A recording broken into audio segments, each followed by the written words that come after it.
Basically, a rational expression is just anything that has a fraction in it.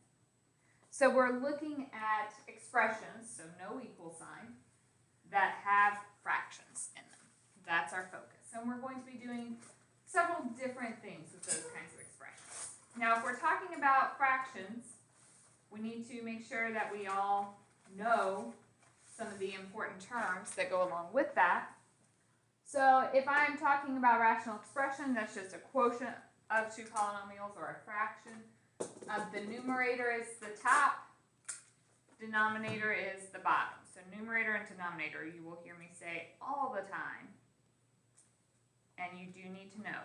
Numerator is on top, denominator is on the bottom. This is finding the domain. What do I mean when I say domain? Okay, if you're looking at a graph, it's like saying what possible x values do you hit? Is there a way to look at a fraction and know what x values would be possible?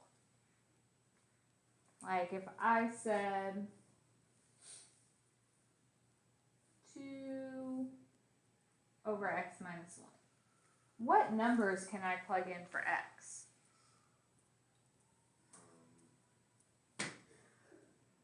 Any number that's not 1. Why can't I plug in 1? Because you subtracted 1. Okay, and then what would that put on the bottom of my fraction? 0. That is the one thing we can't do. We can never divide by 0. If you try dividing by 0 on your calculator, it tells you domain error. That's not an option. So when we're looking at the domain, that's all the numbers where the expression would be defined. Specifically, we're looking for everything except what makes the denominator 0. So that'll be the main question when I'm asking for domain. We're going to look at it and say, okay, what would make the bottom 0? It can't be that number. So first, we're just going to practice finding the domain. We're just looking at the bottom of a fraction. We don't have to write it in lowest terms before we find the domain. The domain is based off the original problem itself. Okay.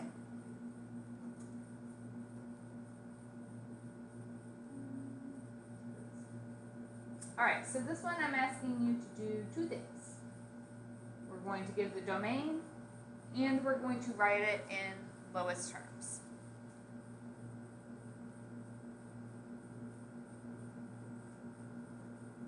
Now, lowest terms means we cancel out anything that we can, but domain is based off the original problem. Can I look at this right now and tell what's going to make the bottom 0? Not very easily. So what could I do to the bottom to help me? We will, yes. But how should I rewrite it first so I'd be able to solve that? What do I need to do to it? Factoring. That's why we just spent the last few days on factoring. Okay. So we are going to factor, we'll go ahead and do both the top and the bottom, the numerator and denominator. So on top, x squared plus 4x plus 4. So x squared breaks into x. What multiplies to 4 and adds to 4?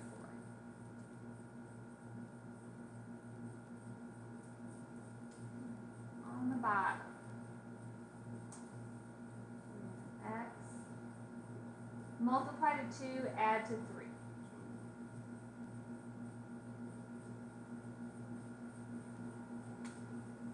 Alright.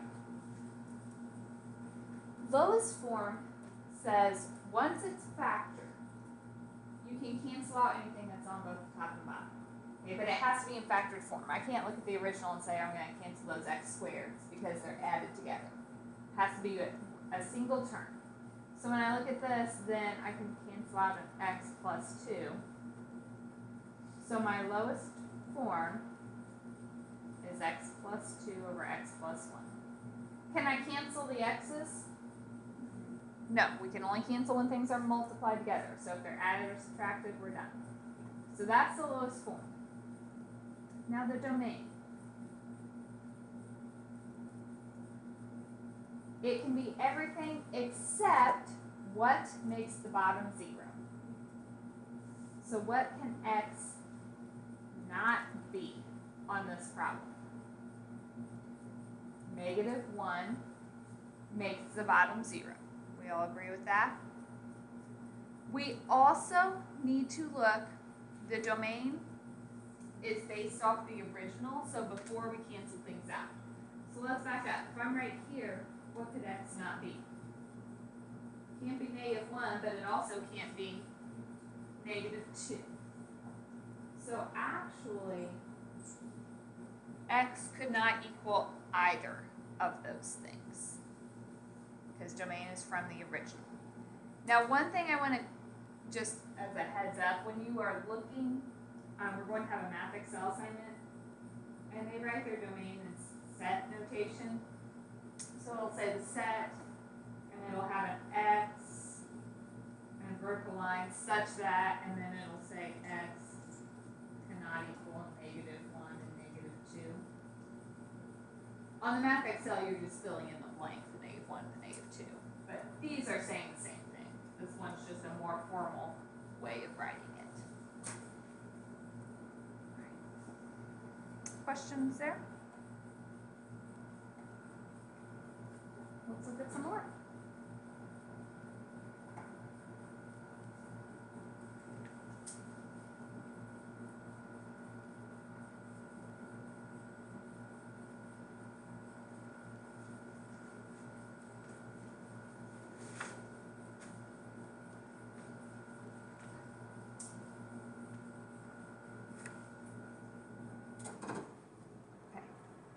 Before I can give my domain, I definitely need the bottom to be factored. How would the bottom factor? -4 and 3. Okay, what could we do on top? If you take out 2, that leaves us with 4 minus x. Does anything cancel here? Right.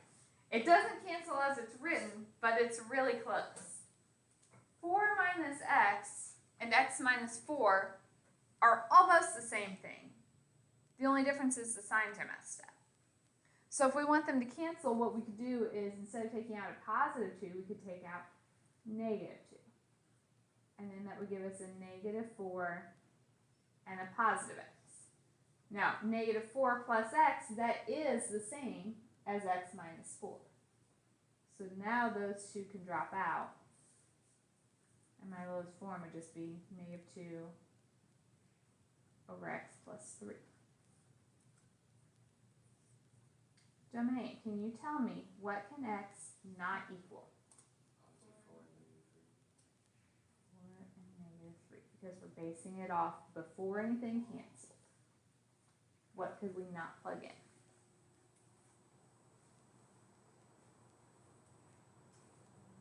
All right, I'm going to give you guys one to try.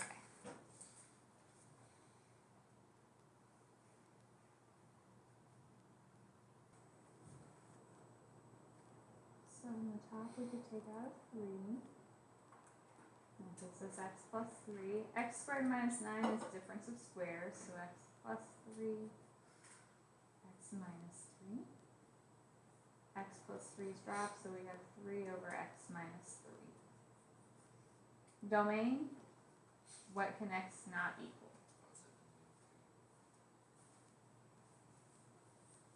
So the -3. You can write them out separately or just with plus and minus. All right, are we okay with reducing and domains? The next bit I want to look at today is multiplying and dividing with rational expressions.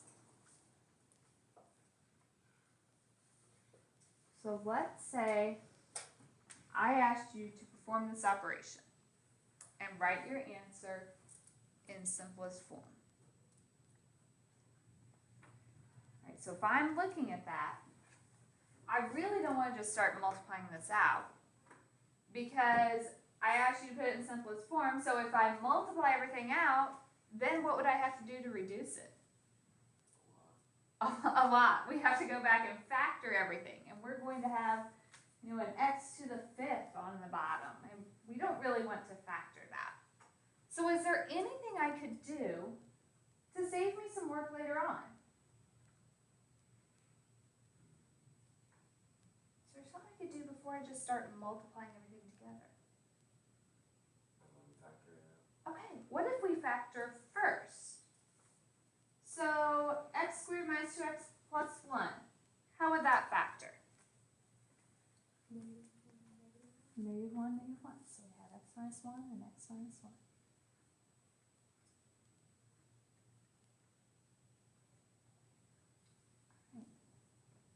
X cubed plus x.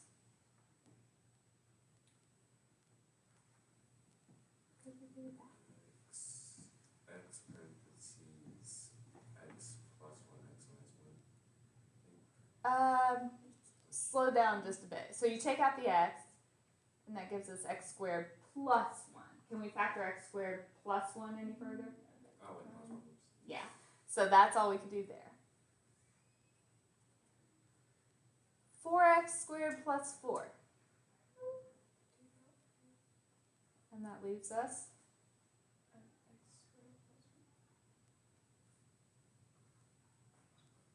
the bottom. Needs to multiply to negative 2 and add to positive 1.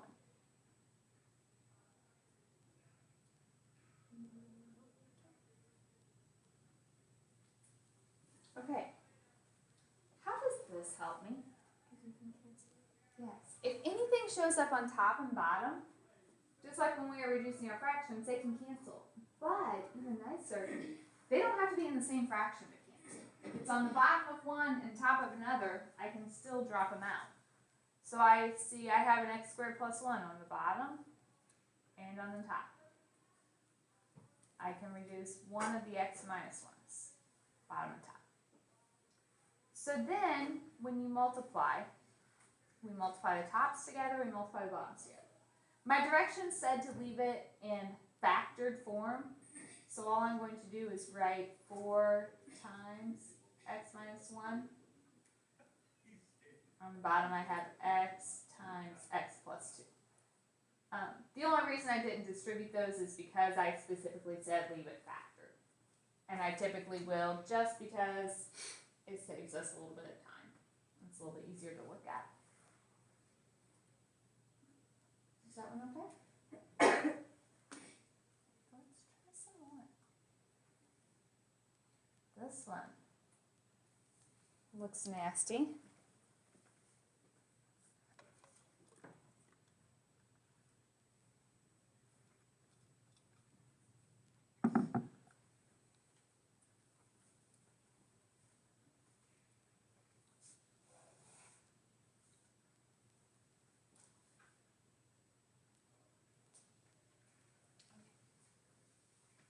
What in the world does this one tell me?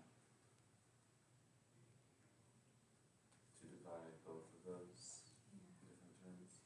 Another way you might see it written, this just means x plus 3 over x squared minus 4 divided by.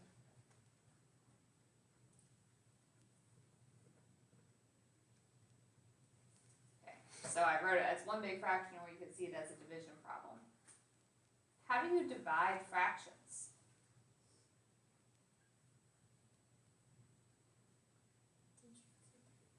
Flip and multiply. So you keep the first one the same. You change your sign to a multiplication. We're multiplying by the reciprocal, so we flip the second fraction.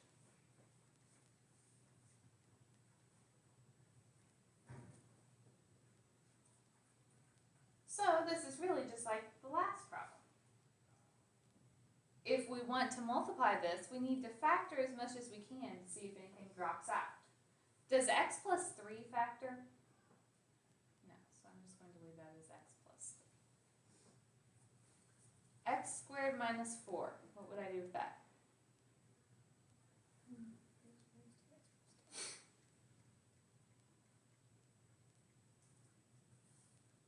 Times, I have an x squared minus x minus 12, what would that factor into?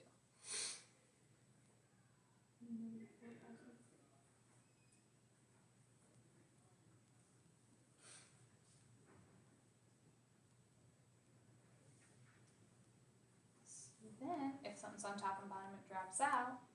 So I could drop out an x minus 2. I could drop out an x plus 3. If everything is gone out of the top, what do we put? So it's 1 over, and I'm leaving it factored, so I'm just going to write x plus 2 times x minus 4. So if I give you a division problem, you change it to a multiplication, and then it's the same process.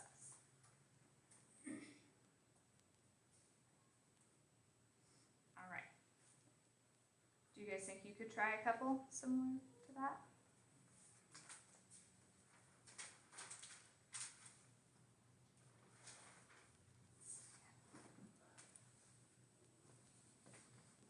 I'm going to write the second one up here so I can put them all up here at once.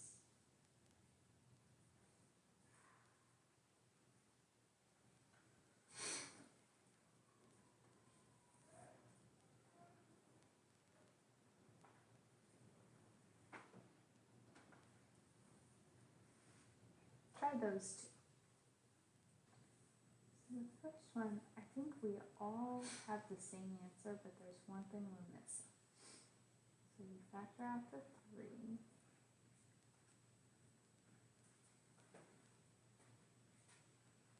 And we did x minus 2x plus 2. So I think everybody had 3x over 5x squared times x minus 2. But we can actually reduce that a little bit more. It's all one term on top and bottom. Is there anything that shows up on both the top and bottom? An x, a plain x. So we could reduce one of those x's out. So the final answer would be 3 over 5x times x minus 2.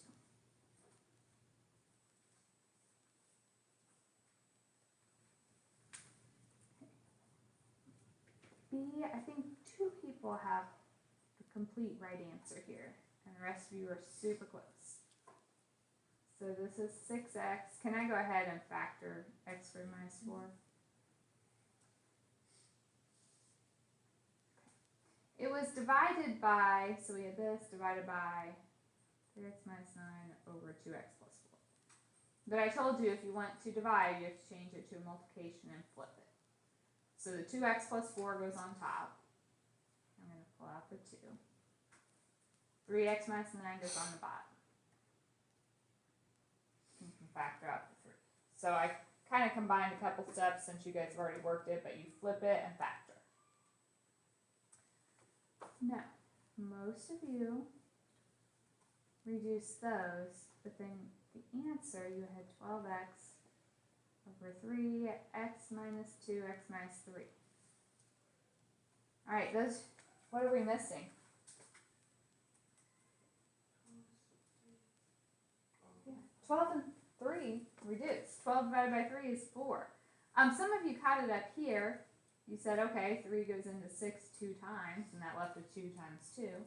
If you didn't, you reduce them here and say, well, that's just a 4. So the final answer is 4x over x minus 2, x minus 3.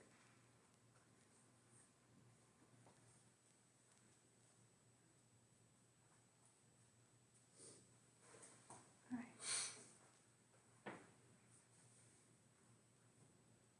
Is that okay? We're going to try just a couple more together. I want to give you some that kind of trip people up a little bit more.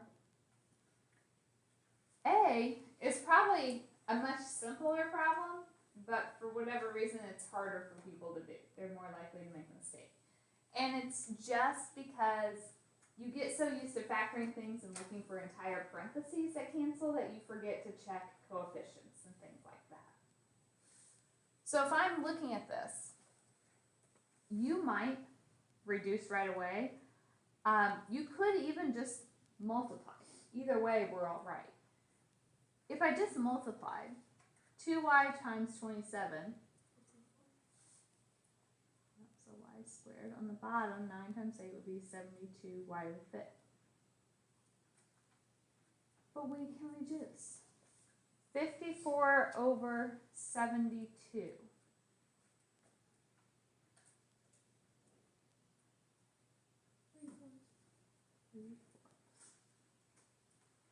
Okay, if you have 2 y's on top and 5 on the bottom, what are you left with?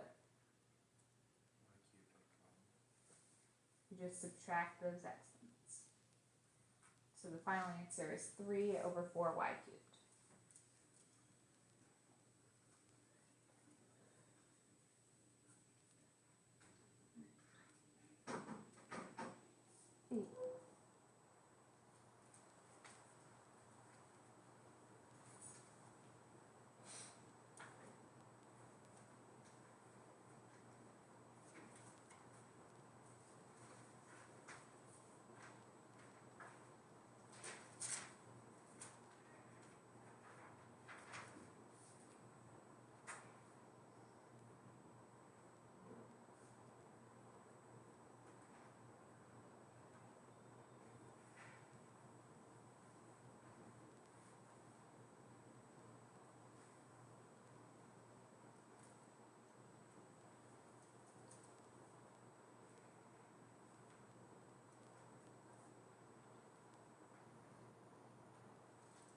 What do we have to do?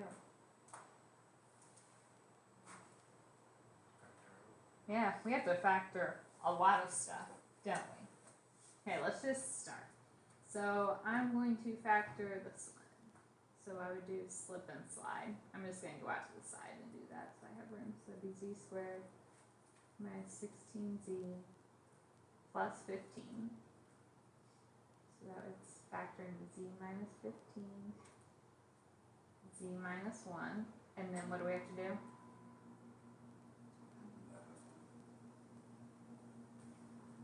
So that gives me z minus 3, 5z minus 1.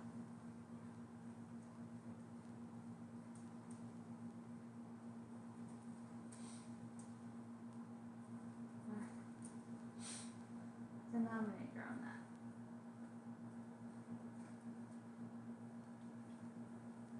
What's that factor into? Z plus 1, z minus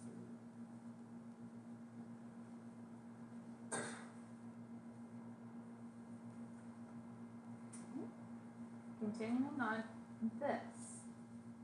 Because this problem was a division, that tells me I have to flip it and change it to multiplication.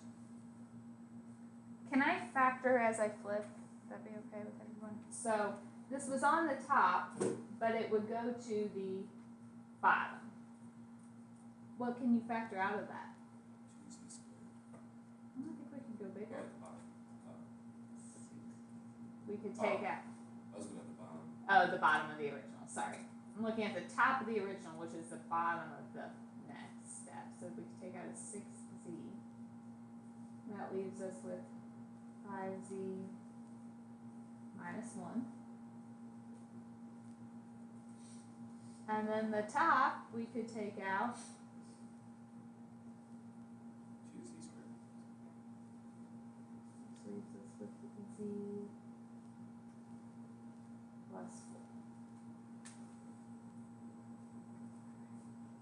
Is everybody with me at that point? So now if anything is on top and bottom, it doesn't matter if it's same fraction or different fractions, we can reduce. So I can drop out a z minus 3, a z plus 4. Does anything else reduce? Z minus 1. I have z minus 1. 5z minus 1. What else? At this point, I have 2z squared over 6z, but 2 over 6 would reduce to 1/3, and z squared over z just gives us a z on top. So we have z over 3 for the final answer. So really nasty problem to start with, but it reduced a lot. All right, final example of the day.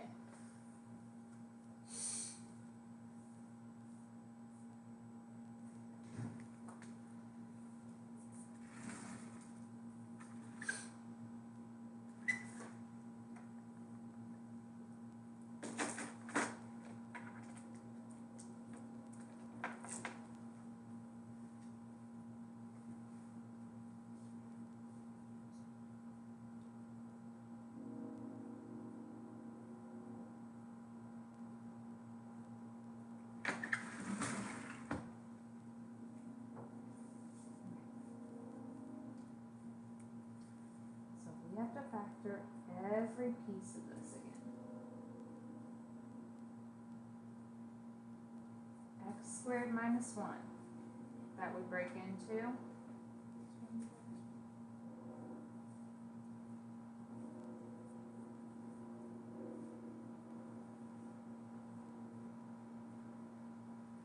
x cubed minus 1.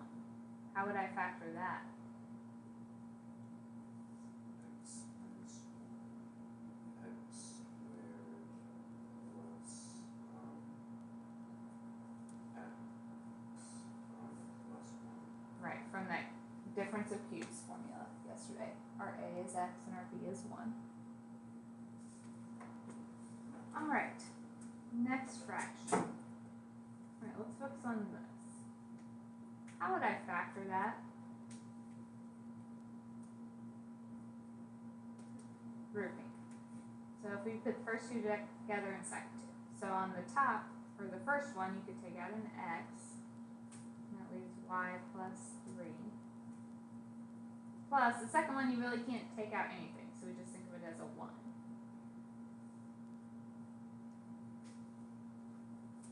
So then you could take out the y plus 3, and we're left with an x plus 1.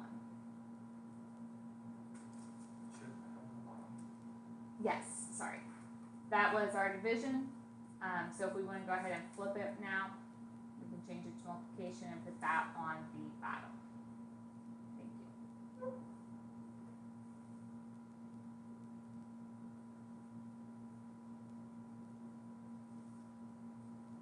Alright, and the last piece here, so if I group on this one, first parenthesis you can take out a y and left with x minus 2. Second parenthesis you take out a 3 with x minus 2. Since we're flipping, that would move to the top. We take out the x minus 2. We have the y plus 3 remaining. So kind of using all of our factoring techniques here. So then to reduce, we can drop out an x minus 1, x plus 1, y plus 3. So we have x minus 2 over x squared plus x plus 1.